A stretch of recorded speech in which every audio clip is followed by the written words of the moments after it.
It's lunchtime and the Brooklyn Cafe is open for business. Live from the Amp Media Studios, Dawn and Freddie S. and their team are ready to serve up a huge portion of fun for lunch with friends and neighbors. So let's break open that lunch pail and unwrap that sandwich you brought and take a front row seat in the Brooklyn Cafe and get ready to enjoy some humor and hot topics. It's time to get a healthy serving of hope and happiness to help your day go by with a smile. Your hosts, Dawn and Freddie S., are ready to talk about food, health, dating, or just plain dream making. If you have a story to share, movie review, restaurant critique, or just a coincidental thing that happened to you, call in toll free 888-994-4995, Studio A right now. Sit back and enjoy your lunch break at the Brooklyn Cafe. Here are your hosts, Dawn and Freddie S.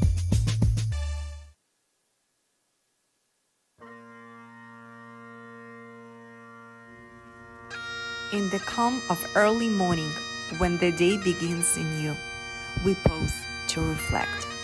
May holds a special significance beyond just being another month.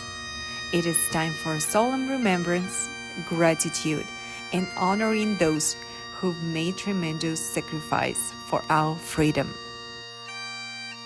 To all who served in the military, across all branches, and the National Guard, to the veterans, and to the families who support them through thick and thin, we express our heartfelt thanks.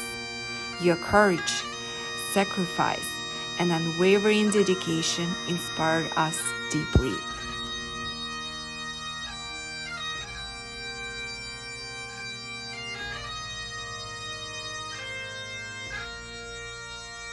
As we commemorate Military Appreciation Month, we recognize the importance of standing by our newest recruits.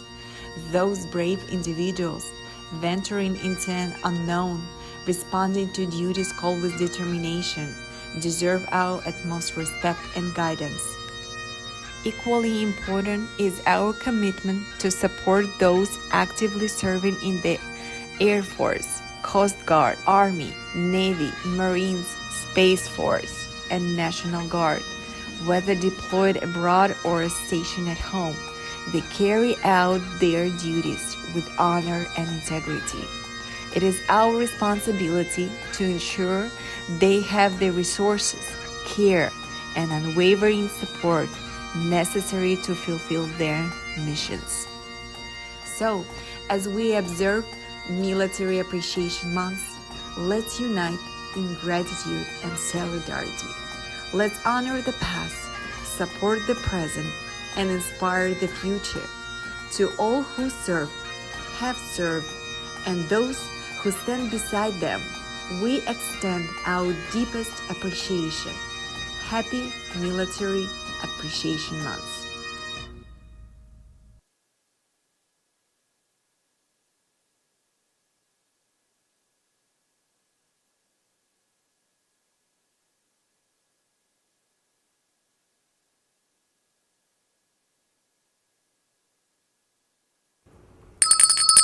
Welcome, welcome, welcome. Finally, the day is here. Happy Veterans Day to you. Veterans Day tomorrow. Actually, today's the official celebration of Veterans Day, so I would venture to say our banks are closed, stock market, I don't know if it's open or closed, offices are closed, schools are closed, courthouses are closed, because today they celebrate Veterans Day, which is mañana. Today is not mañana. Tomorrow Mañana is. yes. But so today they celebrate. Stop it, because you're confusing me. Today is J.C. Dreesen's concert. Yes. And we've been waiting for this for the longest. I'm going to see how long this stays on my hat, and I'll explain this in a second. We're going to be there tonight at 7 o'clock. It is not too late to get your tickets. You can get them at the door even if you want. You can go to Eventbrite. You can go to amp2.tv.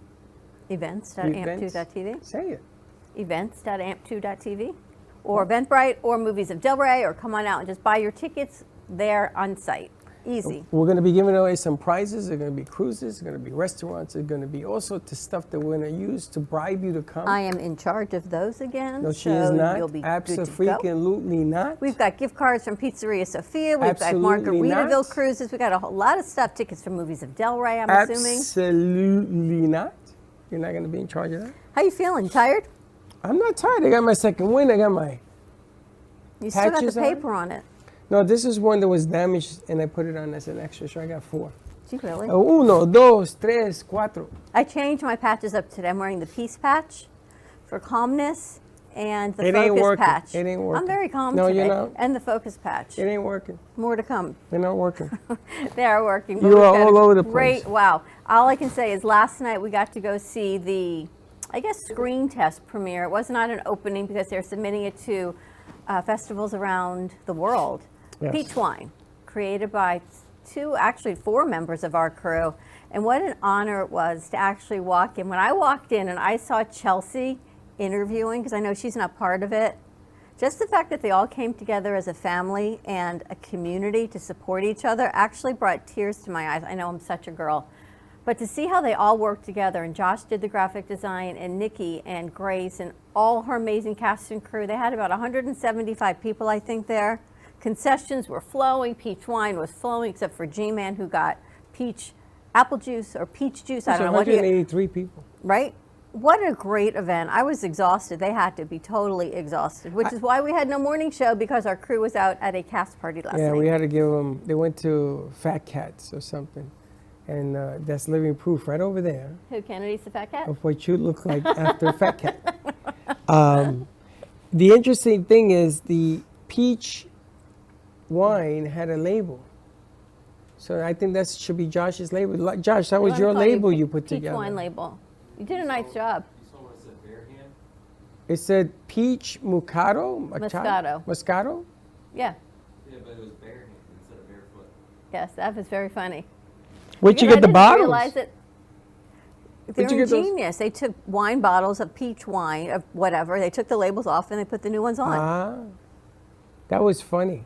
The wine thing was hilarious because, you know, anything goes when you have wine. So when I first saw the labels, I thought, wow. I said to the girls, how'd you get them to sponsor your movie?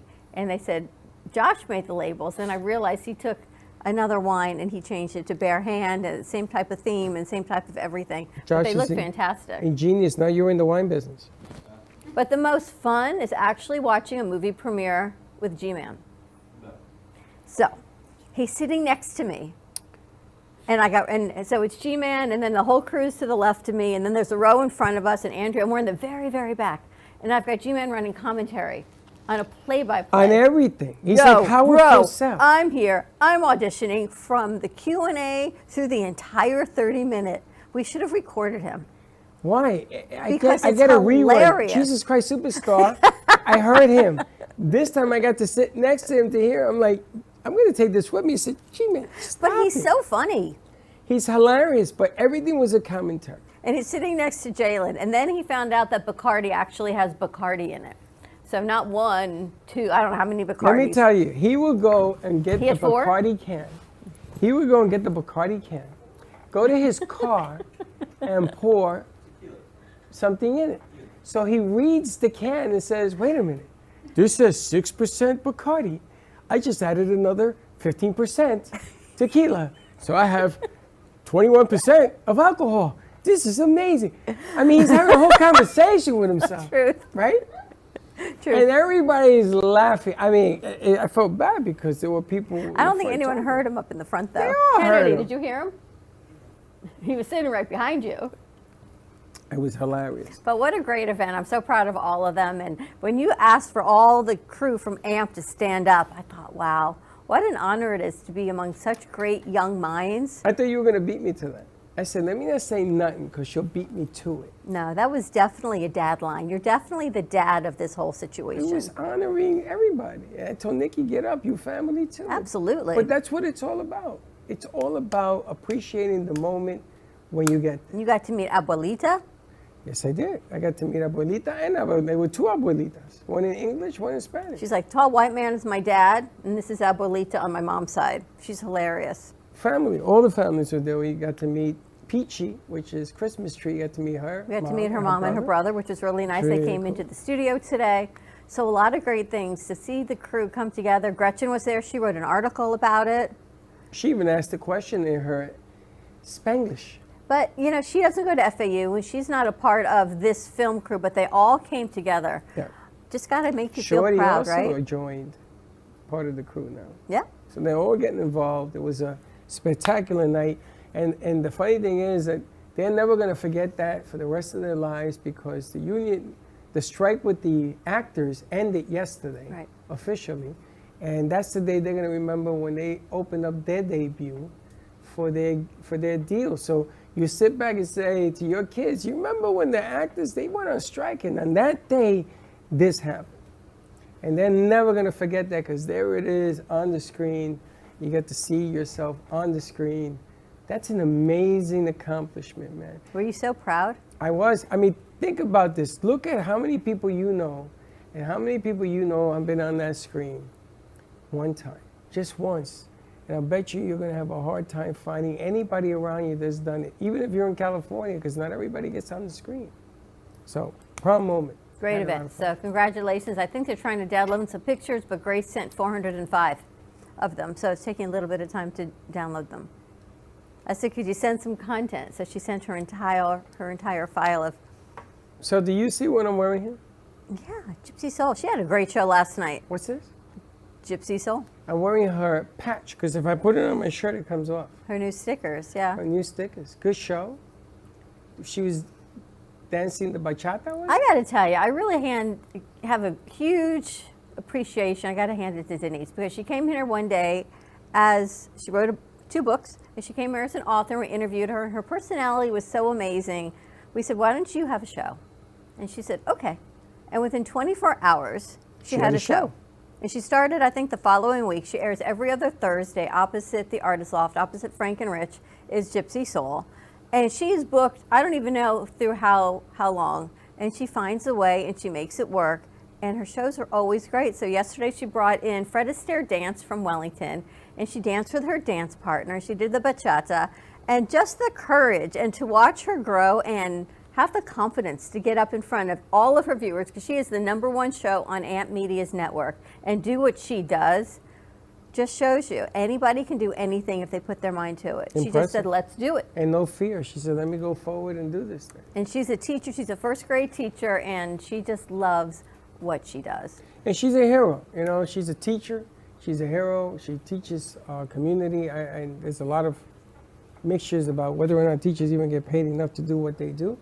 But they're right up there as a necessity for our communities. You saw how COVID happened, and all of a sudden everybody's like, wait a minute, what are we going to do without our teachers?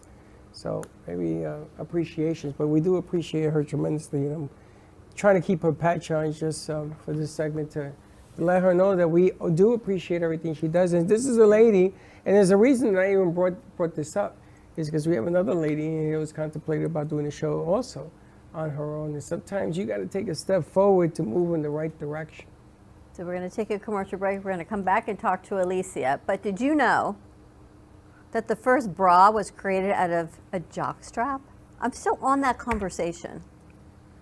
Think about the ingeniousness of the woman that created this.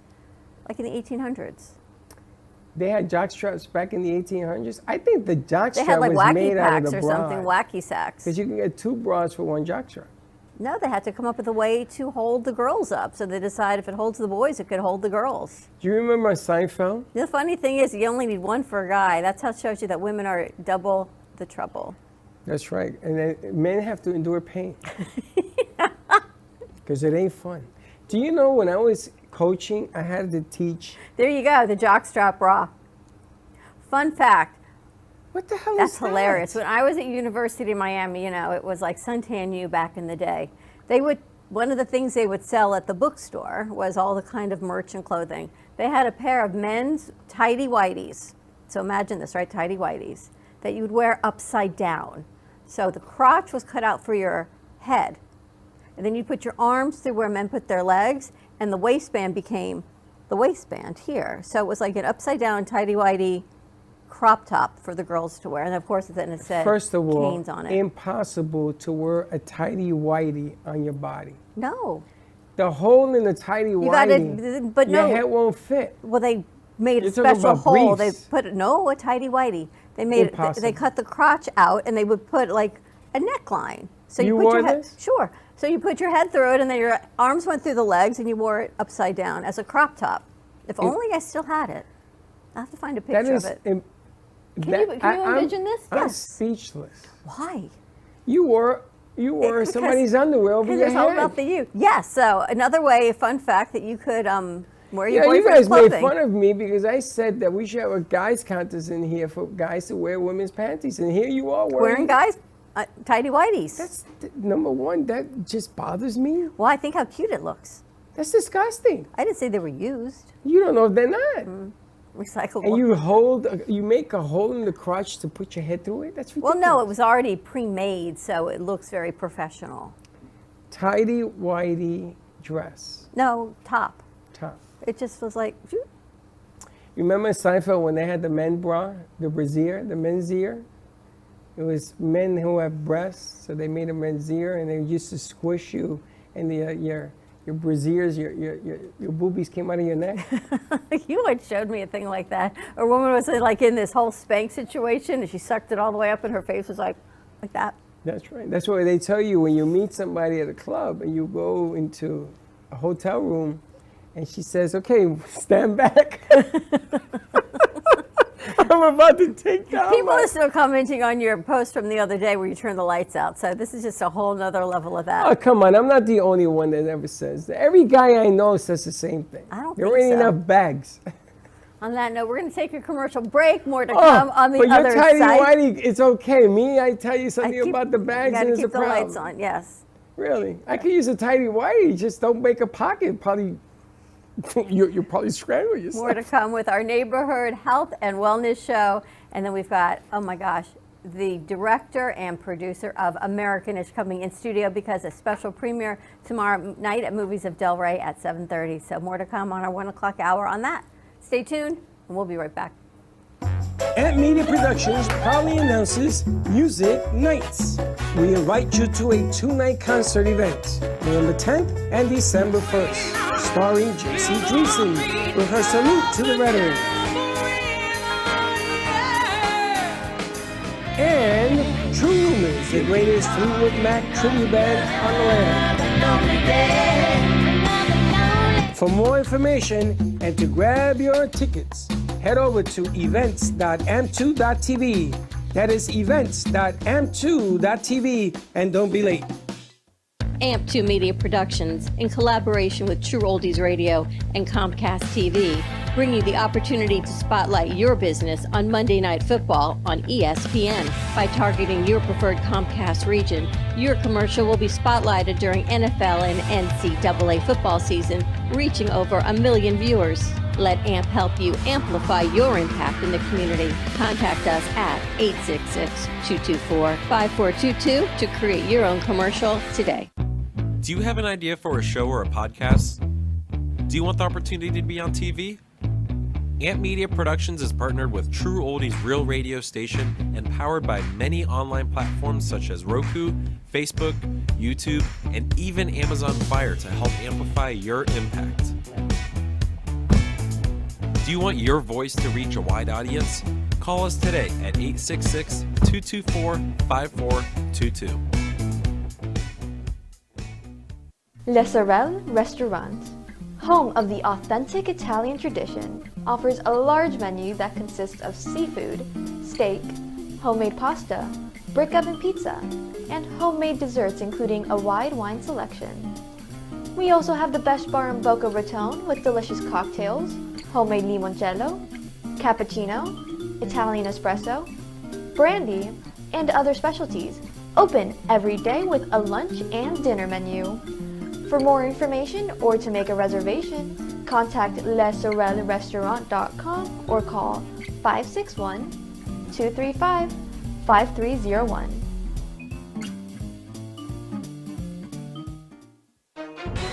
If you've been injured in an accident that's not your fault and you don't have an attorney, listen up. We have legal professionals standing by to answer your questions and tell you what your case is potentially worth. Hi, I'm Gina along with spokesman Rob. So Rob, tell the folks at home who should call right now. Just like you said, Gina, anyone who's been injured in an accident that was not your fault, you don't have an attorney, give us a call right now. We're going to answer all of your questions and we'll let you know what your case is potentially worth. Thanks, Rob. You heard it, folks at home. Pick up the phone, call now. South Florida's Good Time Oldies.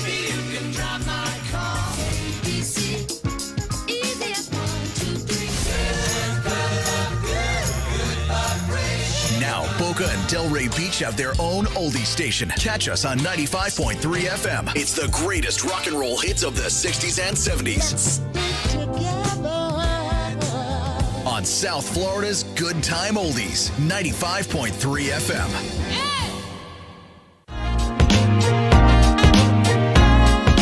You've been watching the Brooklyn Cafe Show. Join us each day and after hours as we talk about the hot topics to open the conversations and share a few laughs. Now, back to Dawn and Freddie S.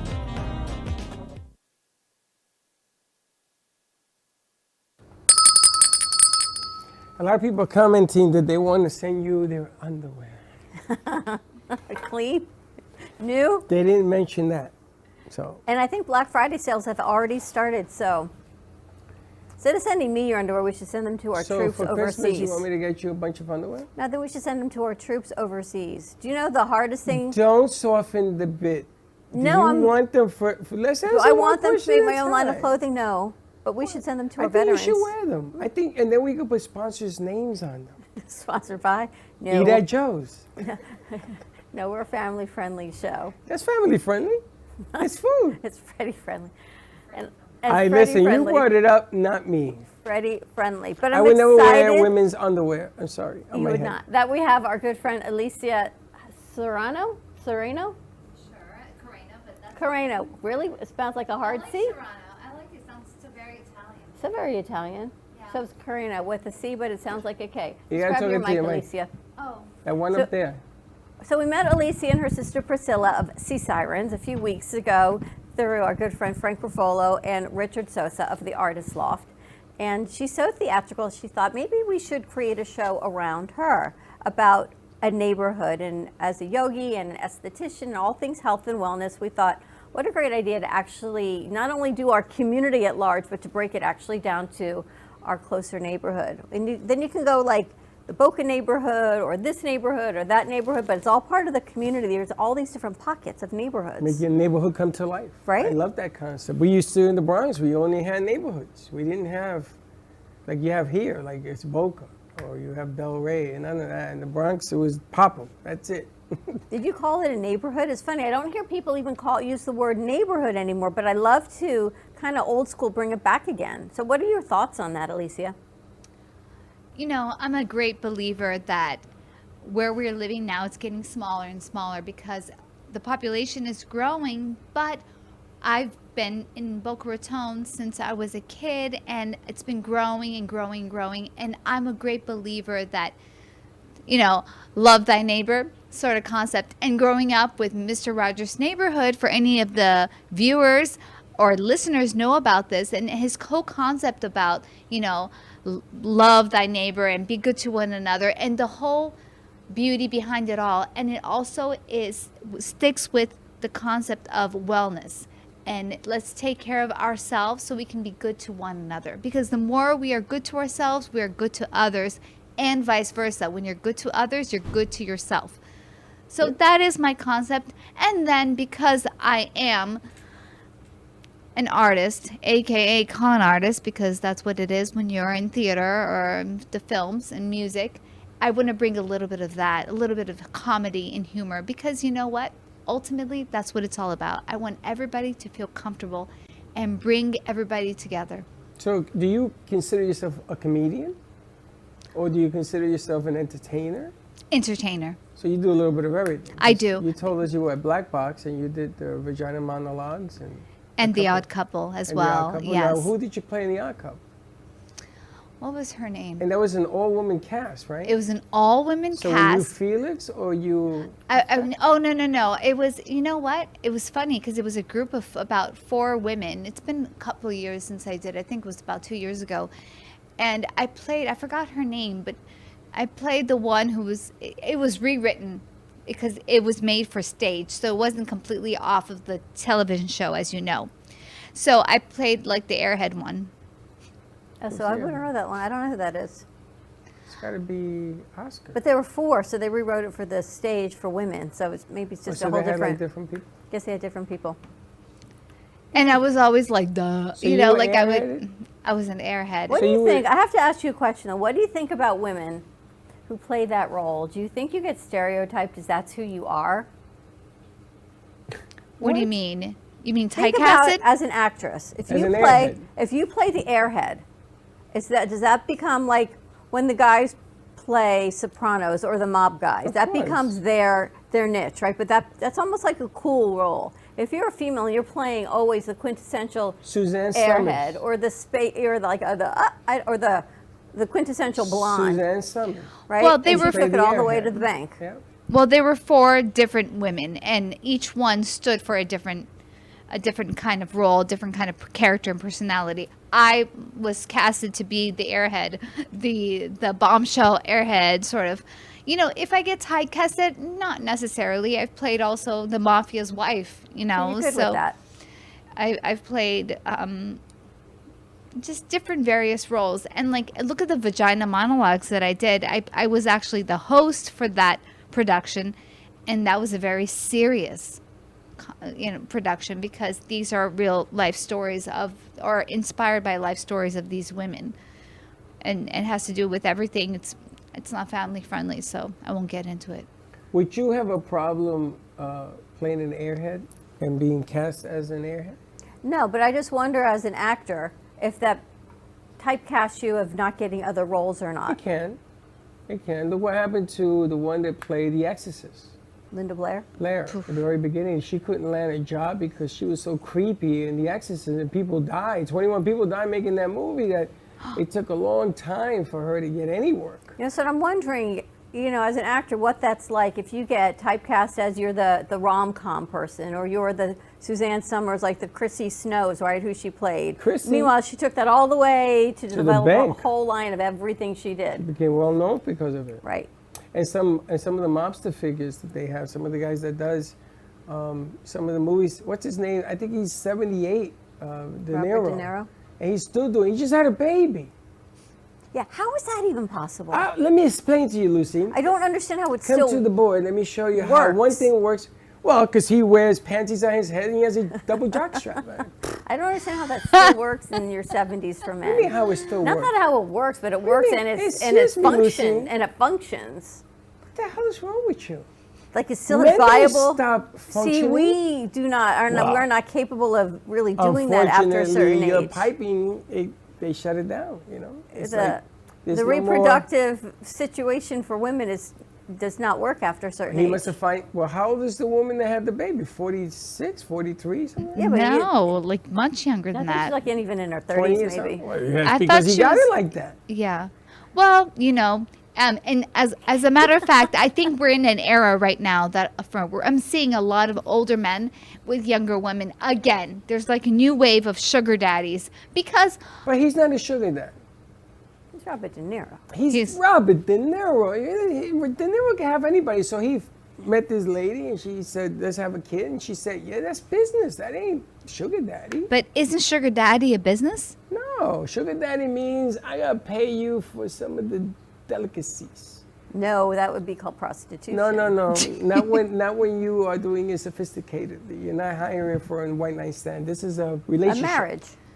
I don't even know if they're married. But I know they have a kid, and I'm sure the child was born out of love, and he can give this kid anything and everything he wants, and he's a well-known actor. And I got no problem with De Niro having a little youngin'. There ain't no problem with that. But yeah. But you see, you have a Yeah, problem. I don't have a problem with it at all. I'm just amazed that a man in his 70s can actually. What about the woman that said yes? Why are you Kudos to blaming her. him? I'm not blaming him for anything. I think it's great. Maybe he had a free frozen. I just don't know how it actually still works in your 70s. How you actually Viagra. have viable children Boy, that I'm can gonna be tell you, born out I of feel that. so bad for Chuck. Why? Because when he's whatever age, you're going to say, that's it. You don't work no more. Put it in a can. We snipped that a long time ago, so that issue is gone. Yeah, we couldn't do that Listen, anymore. when I'm 90, if you're 20 some odd and I'm 90, you want to have a kid, let me know. I don't. Yeah, you guys I would like like to to do have that. all Would you these date children. an older man? If I would date an older man, Would you like date a man? Say you're in your 30s, which I think you are, in their 80s. Me personally, I know you're happily married, but yeah, it's hard for me because I am happily Would married. you ever imagine that you would do something like that? No, but I understand how women would do that because I think that especially women with daddy issues, they want a man who Really? gives them security. All these labels. What if their neuro said to you, listen, I find you attractive, why don't we get together, we have a And kid, there he I'll is. take care of everything.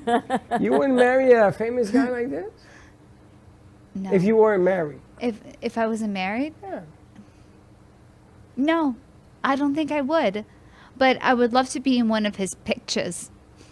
Back to being You know, an I would say, You see, hey, you have to Robert, show how the you daddy. doing? That's where you get the wrong image. That's why.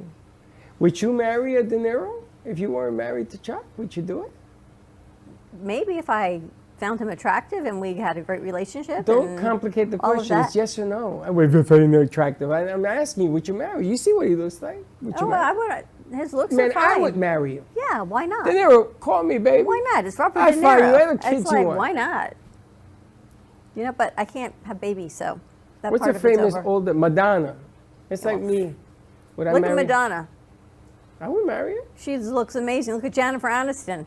Amazing. Again. Amazing. Amazing. So these aren't like older Yeah. looking women. Dolly J-Lo Parton. also. These are all Everything. women over 50. J-Lo I And- wouldn't marry. How old do you think Dolly Parton? It's got to be in her 70s? 73, 74. Right? Looks amazing. Yeah, I would marry her in a minute. Of course you would. Why not? Marry all of them. Why not? Back to our neighborhood Jane conversation, Fonda. though. Jane Fonda. But this is what's happening in the neighborhood. People are having children at 90 years of age.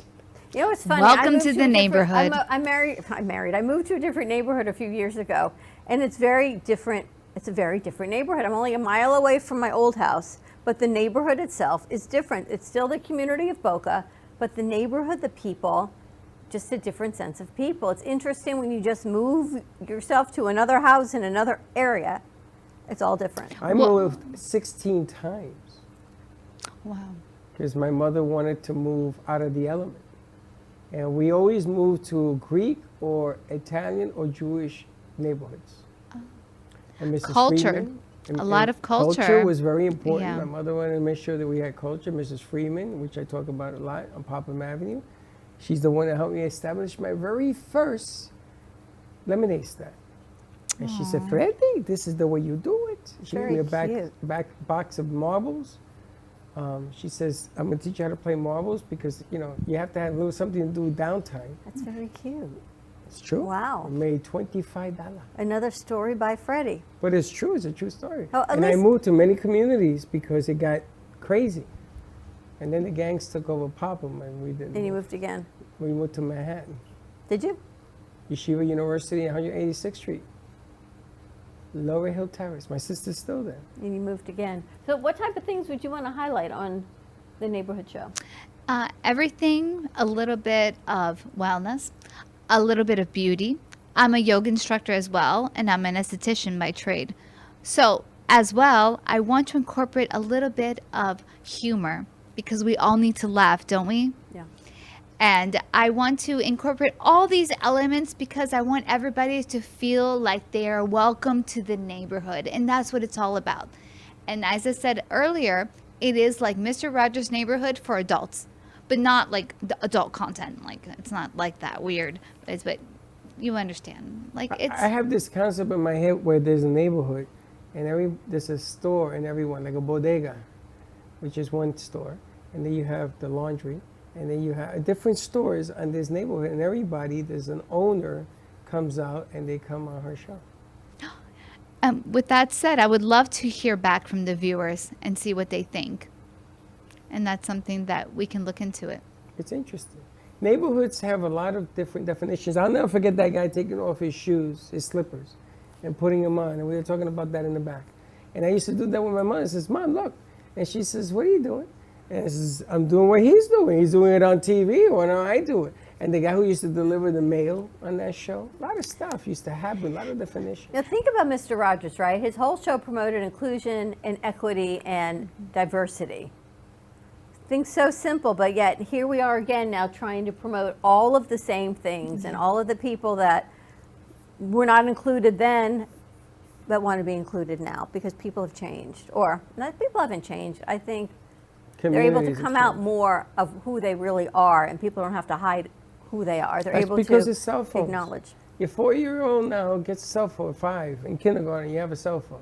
Everything has changed because the world is at your hand. There's no longer old community standards. You know, John F. Kennedy, I'll never forget, when I was growing up, they built me a library. My father, my uncles built me a library, and there were books in there.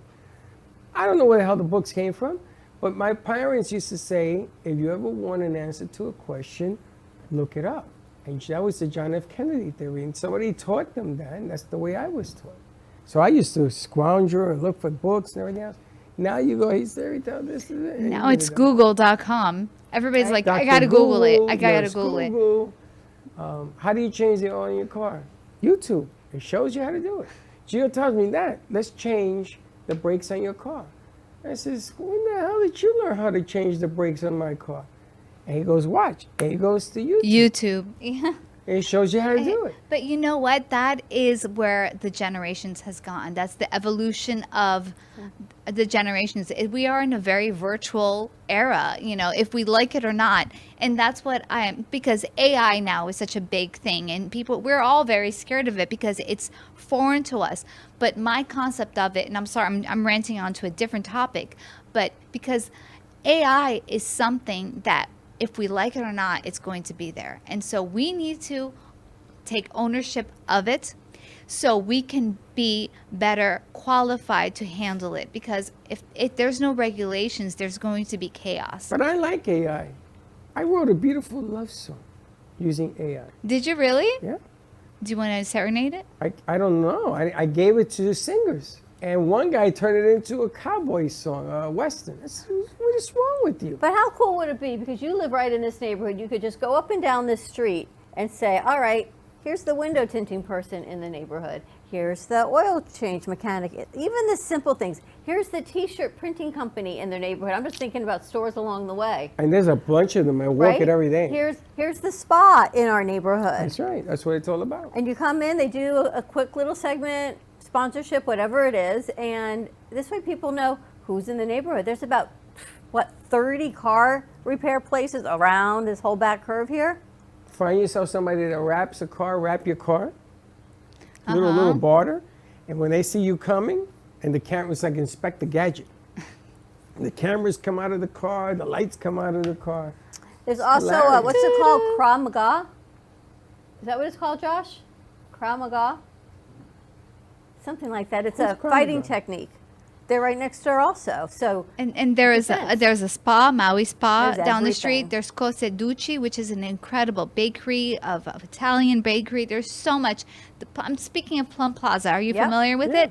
All of them. Wonderful, wonderful. That's neighborhood 1, and then you go down the street where Tom Sawyer's is another Tom Sawyer's, which is like a traditional. How long has Tom Sawyer's been in Boca Raton for now? Oh, it's been there 40 years. Yeah, it's like one of the originals. And I love Boca Raton because Boca Raton has so much history to it. Addison Meisner, we can go on and on about it. But it's all of these different neighborhoods that make they compose the sweater of Boca. Right. And then you can go beyond. Yeah, the neighborhoods compose the community. So it's even hones in even tighter, which is like this whole little niche of what it is. I love the idea. It's a good idea. And not only that, but then shirts and all sorts of stuff can go associated with this thing. You can put a store where everybody's shirt is represented. It's just a whole different clever idea to bring the community back to where it used to be old school meets new school, and that's what you got. All right, more to come with that. We're going to take a commercial break. When we come back, is our veterans piece ready, Kennedy? Yes. All right. We're going to pay tribute to our veterans just in time for the J.C. Dreesen concert. And we'll see, hopefully our guest will be here any moment. So more to come on the other side of this break. Maybe we can play some J.C. music and enjoy. Why not? Stay tuned. We'll be right back. Do you want the opportunity to have a TV show or podcast? Now, at Amp Media Productions, you can host your very own visual broadcast anywhere around the world. With our talented group of creators, we will provide you with show elements, board operations, and any on-screen visuals you'd like to showcase. All you must do is log onto your computer and communicate with your viewers. Contact Amp Media Productions at 866-224-5422 or email hello@amp2.tv to start your own show today. Born in Marseille, France, Max Lazega creates whimsical and free-flowing interpretive art. His 40 years in the construction industry created the foundation for his craft. His unique work displays his view of the future with bold and playful combinations of materials and processes, but the methodology remains consistent. He fuses recycled materials and discarded building supplies into a fresh, well-executed approach. Lazega has lived in Miami, Florida most of his life, where he pursues his lifelong passion of creating industrial art. For more information, contact Max Lazega at artworkstudios.org or 786-326-8873. What if this happened to you when you're alone? Or what if it happened here? With MedGuard Alert, you're never alone. You can connect with medical professionals anywhere, anytime. And now MedGuard is introducing our exclusive new Care Watch. If you need help quickly, use it from anywhere to contact medical professionals. No cell phone required. The Care Watch is not only a life-saving medical alert device, it's a revolutionary health monitoring system that checks your blood pressure, heart rate, oxygen saturation, and much more. And here's the best part. If you have Medicaid, you may qualify to get your Care Watch for free. The Care Watch is only available through MedGuard Alert. Call us right now. We have monitoring programs starting as low as $1 a day. The call is free, activation is free, shipping is free, and no contract is required. Remember, with Medicaid, you may qualify to get your Care Watch for free. Don't wait. Call us to get your Care Watch right now. Operators are standing by. Love the Brooklyn Cafe? Don't miss out on some of the latest merch we have available. Need a new shirt? The Brooklyn Cafe has you covered. We have a variety of shirts in all sizes, ranging from the classic cafe shirt to the highly coveted colorful hot dog shirt. Need something for cold weather? Why not grab one of our cafe hoodies? Or you can snuggle up with one of our soft silk touch fabric blankets. The Brooklyn Cafe has everything you need, from clothing about the show to our signature coffee blends and mugs. Get it while supplies last.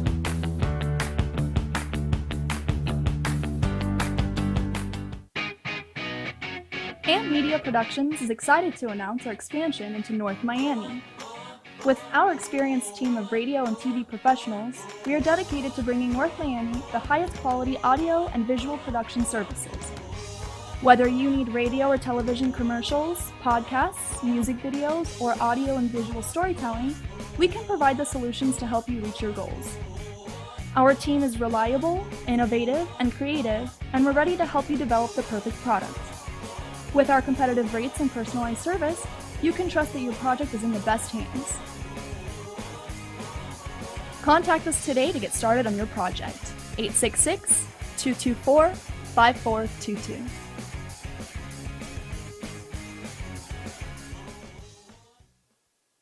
When a garage door breaks down or the opener stops working, you need to act fast. So if it's broken, call Broughton. Broughton Garage Door Sales can handle all of your service, repair, and installation needs. And if you need a new garage door or a garage door opener, call Broughton. They have a great line of Clopay garage doors and LiftMaster openers. And their expert technicians can prevent major problems with annual garage door tune-ups. Broughton Garage Door Sales, opening doors for you since 1955. Visit Broughton.com. That's BROTEN.com. Or call 954-946-5555. That's 954-946-5555. You've been watching the Brooklyn Cafe Show. Join us each day and after hours as we talk about the hot topics to open the conversations and share a few laughs. Now, back to Dawn and Freddie S.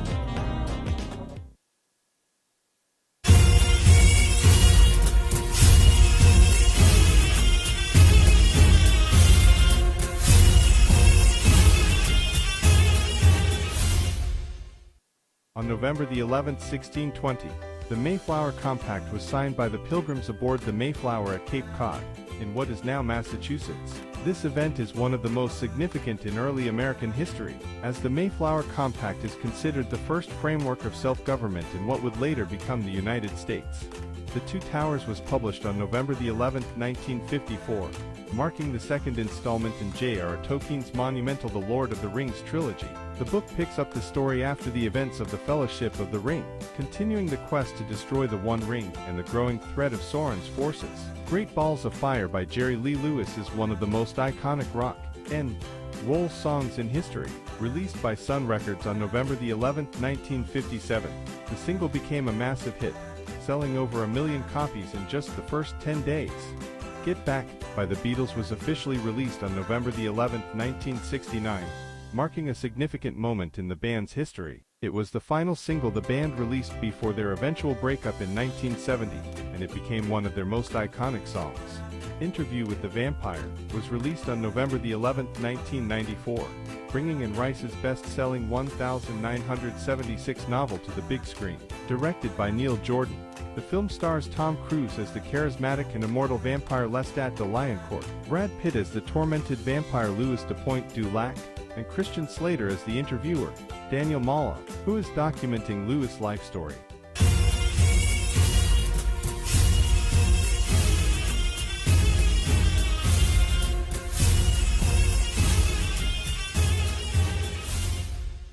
Once again, here we go.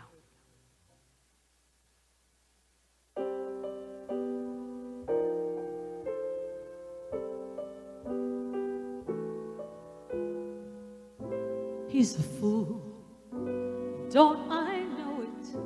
But a fool can have his charms. I'm in love, and don't I show it like a babe in arms. Love's the same old sad sensation.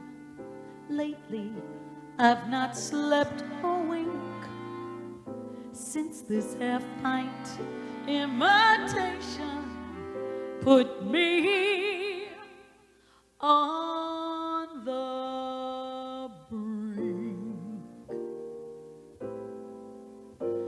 I'm wild again, beguiled again, a simpering, whimpering child again, bewitched, bothered, and bewildered. Am I?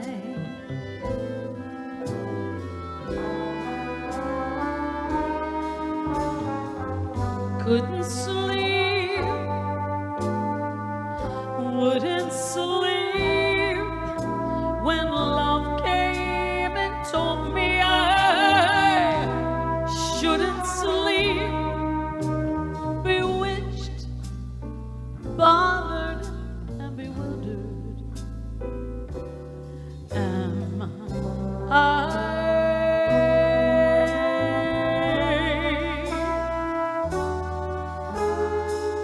Lost my heart, but what of it? He's cold, I agree. He can laugh, but I love it.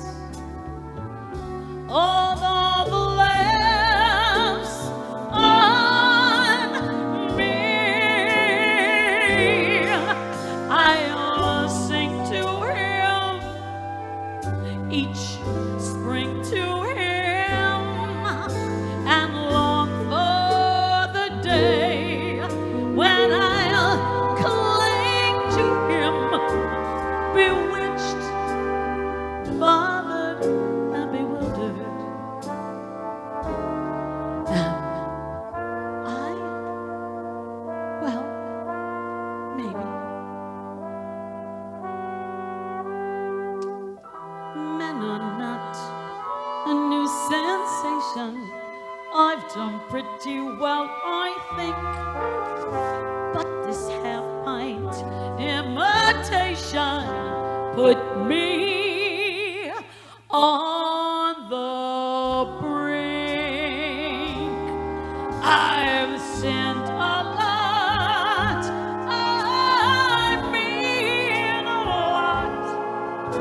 And now I'm not sweet, 17 a lot, bewitched, bothered, and bewildered.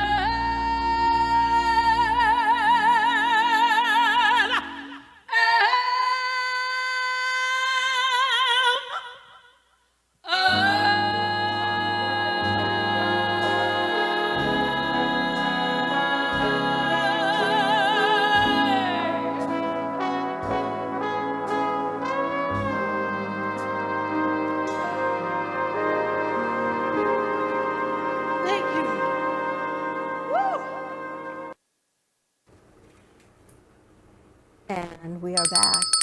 I guess not. What We're happened to gonna- the veterans piece? We're going to have Antonio load that up because I know this is something near and dear to your heart. And I know anytime we talk veterans. Now, I'm going to tell you, I got a bone to pick with you. Because people are watching the show now, I got to take these flags with me to the concert tonight. I know they that. want them on the set. I know that. You know that. Were you going to tell me this? Listen, when things come into my brain, they're not always timely, but they're timely enough for us to make it work. So when I was, I always have my ideas in the morning. So I woke up this morning and I thought, we've got the flags, we need to put them on the set for Veterans Day, and of course we've got the concert tonight. So yes, we should bring them with us to It's the funny, when I venue. bought these flags and I put them over there for probably a year veterans ago. a year ago, they told me to take them down because Veteran Day passed. And to me, every day is Veterans Day. So I didn't want to take them down. And I had a conniption. I told people, no, I'm not. Why should I take it down?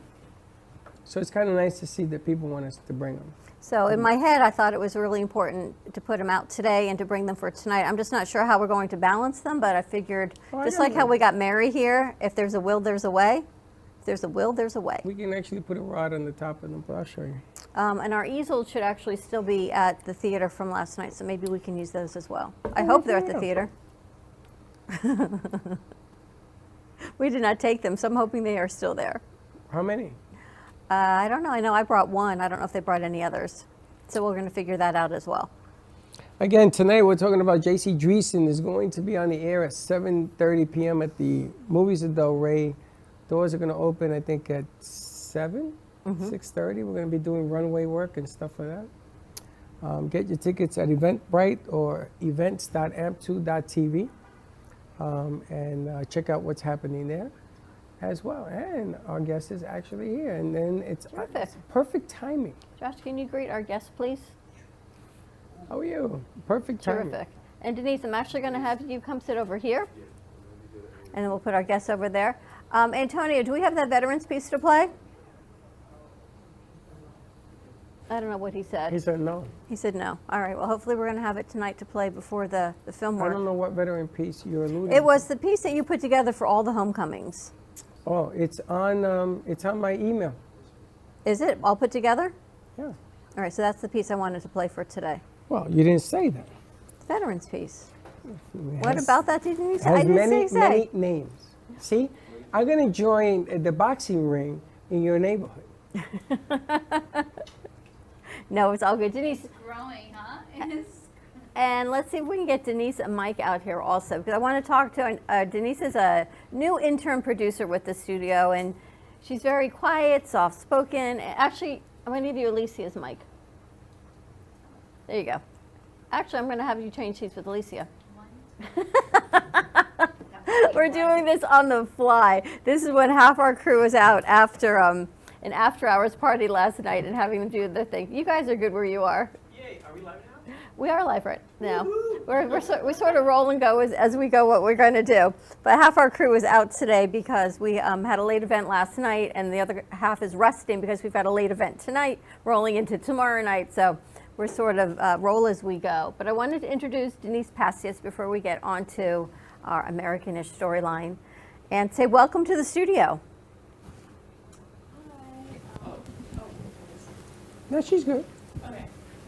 There you go. Oh, hi everyone. I'm Denise, and I've been doing film and TV for 5 years. I started since I was a freshman in high school, so being here, it really make my heart sing, I guess, because it's what I love to do, and it's really great to be surrounded by amazing people. So, yeah. Well, welcome. You are Thank a student where? At FAU? Yes, FAU currently. What year? Freshman year. And you Still decided freshman. to work with us because you've got nothing better to do freshman year, like go to school. You're like, I can come every day. Exactly. I like to do, things that are going to benefit my future in my free time. I don't like to just, sit around and do whatever. I like to do things and be active. So, how did you get so good at editing at such a young age? I've been editing since I was a freshman in high school, and my school really pushed me to, take the test, be out there, just edit and edit, create content. So that's how I got good at it. Because yesterday I asked them to do a short, because we have had a full week packed with amazing guests. And to engage people to go look at the whole thing, right, I needed a trailer. And I looked around Studio B, and they all looked at me and they said, New Girl can do it. So you've now been dubbed New Girl. New Girl, I for love lack of it. a better name. Because Freddie, apparently your nickname seemed to rub off on people. I told you it worked. And then you put this great short together for a CAF for the artist, which was amazing. And Allison loved it, of Relevant Communications. And it just brings awareness to what the studio is doing, and then people can hone in and say, yes, I'm going to rewatch that interview, or this is what I want to watch, the Toy Story animation piece, because that was a great interview today, and then we get to roll into Americanish. I don't know, Freddie. I mean, this week of interviews has been tremendous here at the studio. It's like that every week. Yeah. I can tell you. It's like that every week. It's like that every week. As It's the been a good neighborhood week. grows, it's been a great week. But this is a very young, talented producer that we have in studio, and I just wanted everybody to get to know her. I see some of the work that she's put together. She didn't even get a chance to say hello. They just put her to work. I'm like, what? She came in the first Josh says, day. okay, here's a computer, go do your thing, boom. We didn't even talk to her the first day. We were so busy. Just played. I don't even know how many guests we had in here that day. We didn't even get a chance to talk to this poor girl. We haven't, but she's talented. She does nice work. She did some stuff as well as yesterday. Amazon, did you find the piece? They sent it, he got it? All right, so we'll be able to do that as well. One day when Amazon walks the red carpet, she's going to have this great big voice, and we're going to say, who's that girl? No, she has a great voice. We just can't hear it yet. She's going to share it with us. She's still waking up from last night. I don't even know if they went to sleep last night. Well, all these movie people, when you guys do your thing, it's like highlighted, unbelievable, and the adrenaline is so high. And that's the first time these kids have been on a screen. So there was all this, and then they went to Fat Cats afterwards. I heard 2, 3 o'clock in the morning, they were still there. And then G-Man went to work.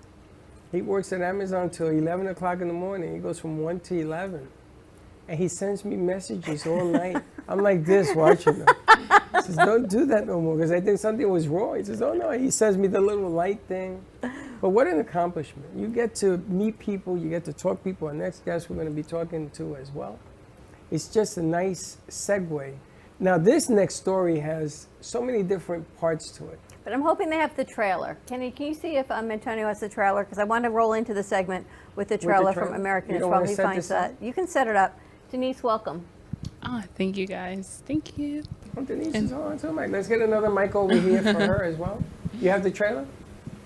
You have the trailer?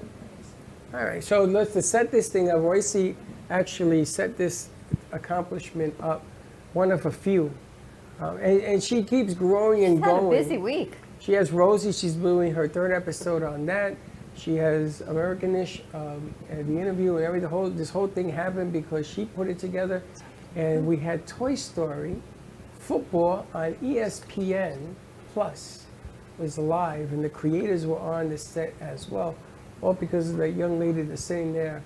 And don't be fooled, that is Hot Wheels is what we call her, because she is scorching.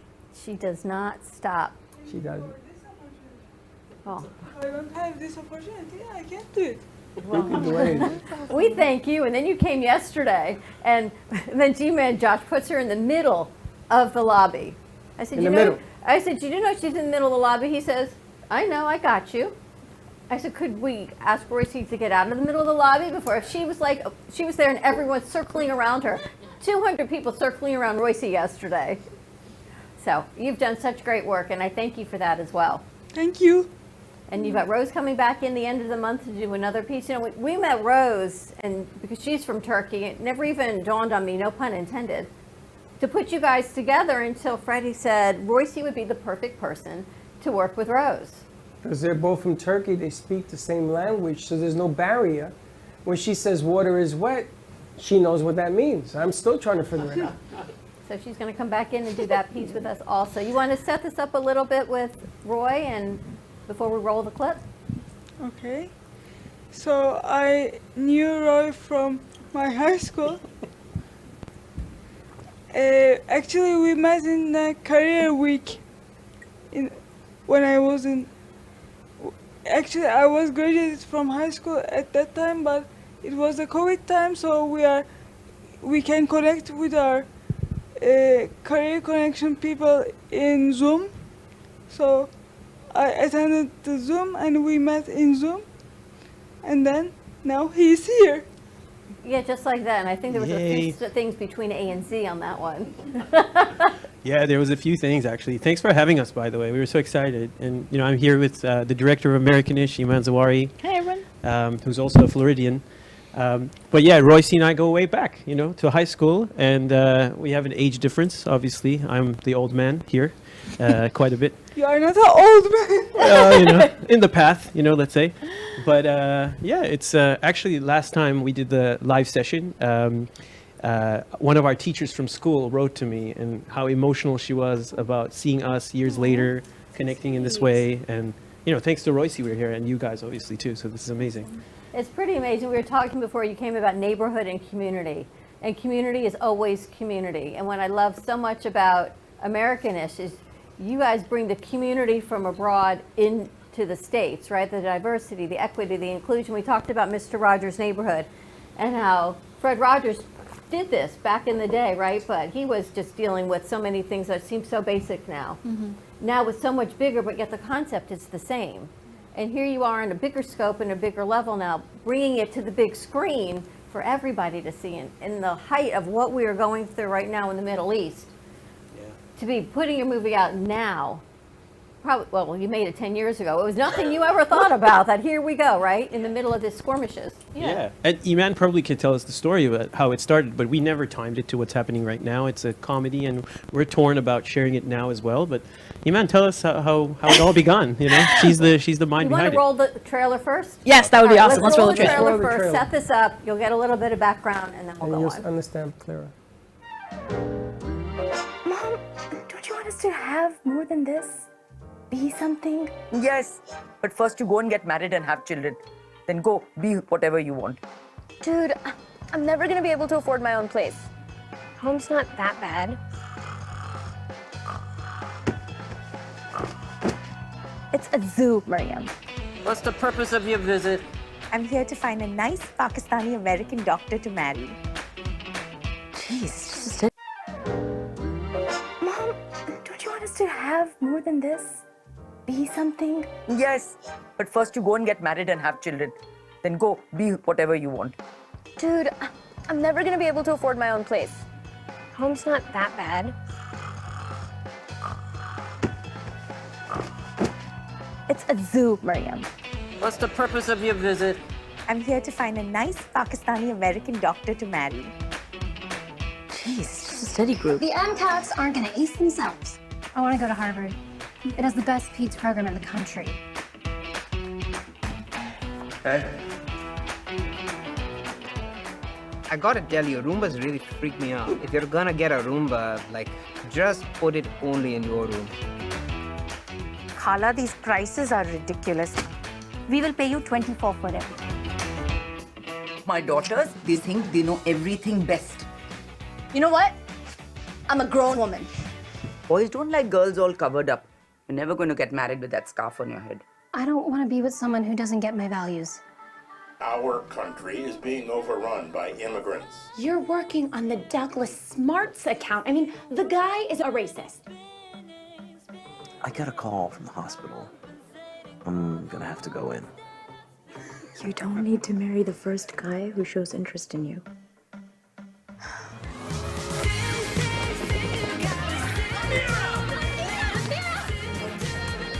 everybody's gonna get what they want. This is America, a land of dreams.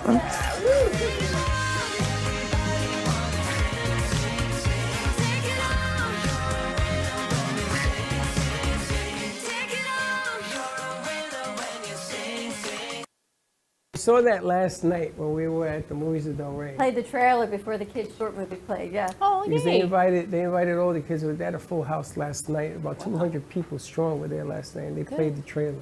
Nice. Which was amazing because it's the first time I had noticed the trailer on the big screen. Because in here they're putting it together and they different shows and what have you. And I noticed and I said, man, this is hilarious. Oh, I'm so glad. Thank you for saying that. It was funny. The street scene, was that shot in Manhattan or in Queens? Jackson Heights. Yeah. In Jackson Heights, Yeah. right? Mm-hmm. I think I worked with my father on that street. The top, the rim, the cement work, we worked on that. Oh, nice. In Jackson Heights, and we had to do it at night because we were not union. Oh, wow. And I'm looking at this now that I see it, and I'm saying to myself, wait a minute, this looks familiar. And I think that I know what the street is, and we worked on the cement around the stores, down the street, up and down the street. It's a huge block, so congratulations. So Thank you welcome so to much. the studio. Thank you so much. Thank you. Yay. Yay. Thank you so much. You are a professor at University of Florida? I am, So you yes. came in from Gainesville. I did, yes. It's a great school. Yeah, the number one in the nation, according to Wall Street Journal. Unbelievable.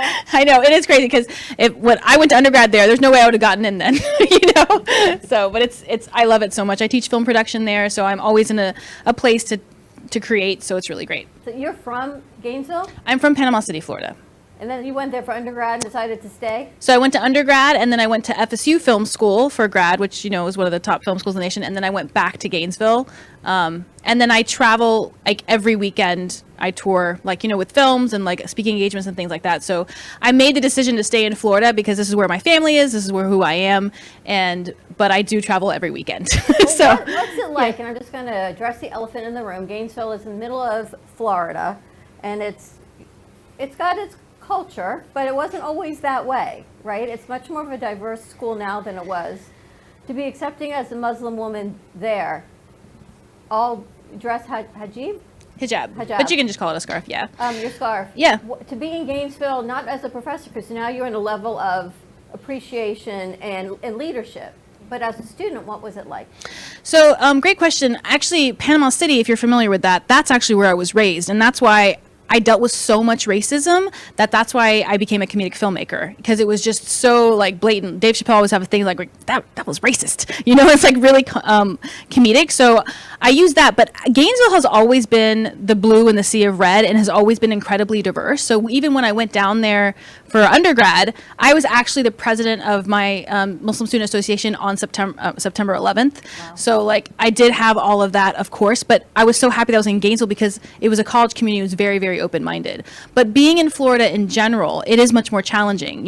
I travel so much, and every time I go to New York or LA, it's just like, oh, it feels like a different area, right? Like, but it's really important to me, and that's like, it's a big reason why I started wearing a scarf, and it's a big reason why I am who I am telling comedies, because I want to show what American Muslim women are, and that we're American, we're Muslim, and it's not mutually exclusive, and we're also not a monolith, which is what the film is about. Did you always wear a scarf growing up? No, sophomore year of college is when I put it on. So in Panama City, no. No, I didn't, but I was still always the brown girl.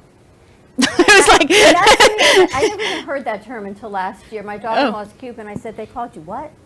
Because I never even knew that was a thing. Yeah. I mean, anyone that's not black or white is brown. Basically, like Hispanics, Indians, Arabs. We call ourselves browns. Yeah, actually, it used to not be used as much as well. Right. Like now with social media and everything, I think people are hearing a lot more about everything. So it's definitely a new time, a new space, which begs to differ. There's a lot of things happening in the news, and sometimes it's hard to know what's really real, what's really not, as far as from my perspective anyways, because I know so much about AI and so forth. So it's a very difficult time for everybody. But one of the reasons why I think, and I really want to congratulate, Iman and Isa, who's not here right now. They had this vision of bringing together a very diverse team, so behind the scenes and in front of the camera. My profile photo on my social media is our core team, and we all look so different. It's incredible, and yeah, because it's you who's you know Turkish, Argentinian, Jewish, and then our other producers Thai American, Buddhist, and then Isa's Pakistani Muslim. I'm Egyptian Muslim. Our DP is white American Christian, and our editor is Hispanic Christian as well. That was a mouthful. Yeah. Yeah. But that is kind of like, I mean, look, I came to America much later in life. I didn't grow up here, but like that's why I came here, because of diversity, the possibility of intersectionality and so forth. And I really feel that this film does represent that, not to take away from what you were about to say. No, definitely. I mean, you know, the goal of Americanish is to be a comedy, just to be a regular rom-com, you know, with 3 brown Muslim women leads, because everybody sees Muslim women as being like timid, shy, or hypersexualized. And it's like, I don't know anybody like that, you know, so I just wanted to tell stories of ourselves. And that's what it is. It's like, it's a fun little rom-com, but with serious messages on what it's like to be a Muslim in America. So, yeah. There are nuances too. Sorry about that, but there are No, it's nuances. all good. Being a Muslim American female, different than being an Orthodox Jewish woman in the States, or being, I don't know, someone Turkish in the States. Do you think it's different as a stereotype, or do you think this is just different cultures coming to America and everyone's facing something? 100% the latter. Because when people watch our film, they're like, oh yeah, that's me. You know, I see myself in it. It's so our biggest core audience, I would say, is first-gen immigrants, and because everybody's like, oh, you know, my mom has the plastic on the couch, and you know, my mom wants me to do this. You know, it's like it's the same storyline, and that's what it's Americanish, right? Like that's why we wanted to kind of tell the story. Is like it wasn't made, you know, for a Muslim audience. It was made for our mainstream American audience. That's what I loved about it. My grandmother always had the plastic on the couch, and we'd go over and be like, who are you saving this for? Yeah. And the AC was always off because we were saving it for company, and then the plastic would come off. And it was always marrying the Jewish doctor. So when I heard that line, it's like, it's the same. Exactly. In culture. You know, it's just, they call it something else. You guys have described my childhood. See? Same to a thing. T. Because I am brown. You wouldn't think about looking at me with my eyes and everything else, but my father was from Italy and my parents, Cacique Indians from Puerto Rico. Y yo soy Latino, I am Spanish. Wow. And I had that plastic on my sofa. And my father was first generation. And we did move 16 times to find the environment where we weren't going to be prejudiced against, because my father didn't speak any English, neither did my mother. He spoke Spanish. Yeah. So we moved into Jewish neighborhoods and Greek neighborhoods. So when I saw that opening part, you know, I mean, I love movies. They'll tell you. I go to the movies every weekend. I don't care what's playing. I got to go. I am just so floored by the fact that you guys are here about the movie. You know, all this other stuff that I didn't even care that was going on. I don't care. I've gotten to a point that I'm going to do the opposite of what's going on around us. I don't care anymore. I care that you did the film. I care that you're here. I care that she got you here. To me, that's what this whole thing is about. Seeing that film on the screen, seeing the kids last night on the screen, seeing that we got friends in here that are going to go out and see your work, to me, send whatever message you want, because we're all the same at the end of the day. We may have differences in what we believe in things that we eat and words that we say, but we are all the same. So I'm just happy that they're here. But you're 100% right. This has been going on forever. And it's probably never going to stop the way it's going. But at least with leaders like you, we have a shot. You have a shot to getting it right in the movies, in the theater. I'm looking forward to tomorrow night. It's going to be a lot of fun. Thanks for saying that. It means a lot. I got chills. I mean, because that's the goal. It's like it's supposed. I do social justice through film, and it's the whole idea is that it creates peace and understanding. That's my goal as a filmmaker. So and I can see that. Yeah. Thank you. Is that what you teach, is social justice through film? Well, no, I mean, I teach regular film production, but my biggest thing is I make social justice through film, but I teach the students like to hone their voice and to be proud of what story they want to tell. And that's the gift. Last night, I guess there were 4 or 5 of our crew from one of the schools who put a short film together, and they got to debut at a private screening before it goes to the film festivals at Movies of Del Rey. And to see that did you go to school for film production also, Roy? Film studies. It was more critical stuff. But in that Canada. you went to school for what you wanted to, and this is now your career, and you're making an impact on social justice and diversity, and having a voice through the platform. is something that I think our crew got to see a little bit of yesterday. And for us to sit back and watch it is a gift, because when we started this, it was about the verbal platform, right, to give people a bigger voice. But now you all taking it to the big screen, which even makes it that much more impactful. Do you realize that doing it, or you just love to do this? I think we both realize it. I could speak for Iman too. Like, this is one of the reasons why we're doing film, you know? And not to steal the thunder of what's happening this weekend, which I'm sure we'll talk a little bit about it. You know, the film is being screened in Florida several times. But yeah, I mean, for myself as well, my work has always been about intersectionality and community. And at the heart of it for me, you know, maybe it's a little bit naive to say this, but I think in the end, we all need love. We all have, some of us, unfortunately, might not have family, but the idea is that we all need community. We all need core family. And regretfully, some people don't have it. But, you know, American-ish is obviously about sisters, a family. The dad is not in the picture. The film our production company did before employed 48 transgender cast and crew, which also was about a family that took place in Harlem, essentially. It was a Hispanic film. But it's at the heart of it is all that. The only thing that I'll say to younger filmmakers who might be watching this, it just, social impact films take a long time, because it's never just about the film. It's about partnerships. It's about community, and that takes long times to build. This took about 10 years, right? So, Yeah. and it's as unusual as that sounds, social impact films do take that long, They you do, know? So yeah. most of them. Is it because, is it the sponsorship, is it funding, is it just you hit a wall between people and the barriers? Can the community actually accept? Now, 10 years ago when you made this, right, you're closer to September 11th, there's so much hate about Muslims and what it was, and then of course we hit COVID and there was hate about Asians, and now there's hate against Jews. There's just so much hatred going on that it seems like this movie is timeless. Thank you for saying that. We always talked about it. I hope so, because the idea again is to, like, it. Our society is always trying to hate on someone. You know, it's like you had just mentioned. It's like the flavor of the month. Hate, right? I know. We really need the love that Roy's Exactly. talking about, because everyone's so quick to hate each other. It's but yet it's not so quick unfortunate. to embrace each other. 100%. And I keep saying, like, you know, we just made a movie, but like we hope that the movie does, it just shows love. And you know what Roy had mentioned, or we had mentioned, what's happening in the Middle East. You know, it was really hard for us to, like, we're premiering a movie during a time, but someone sent an email to me saying, I'm so happy that you made this movie because it's giving me hope during this time. And I was like, oh, okay, thank you. Because, you know, I feel bad as, like, you know, there's such negative things happening, and then we're like, let's go watch a comedy, you know? So, but I'm hoping that it gives hope to everyone. I love the fact that you throw comedy in there, because that's the way I see it. Mm-hmm. You know, when I was 6, I got to see West Side Story. Mm-hmm. And West Side Story was the shark against the Jets. And everybody wanted to be a jet. And my brother said to me, you can't be a jet. You're Spanish. You got to be a shark.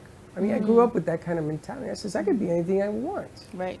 So we took a jacket and we painted sharks on one side and jets on the other. And we wore that. Me, Juji, Louie, my cousins, we wore it. We wanted to be whatever we wanted to be. We didn't want to be told we couldn't be jets. We couldn't be sharks. We wanted to be whatever we wanted to be. 100%. So I love the fact that you have comedy working in this thing.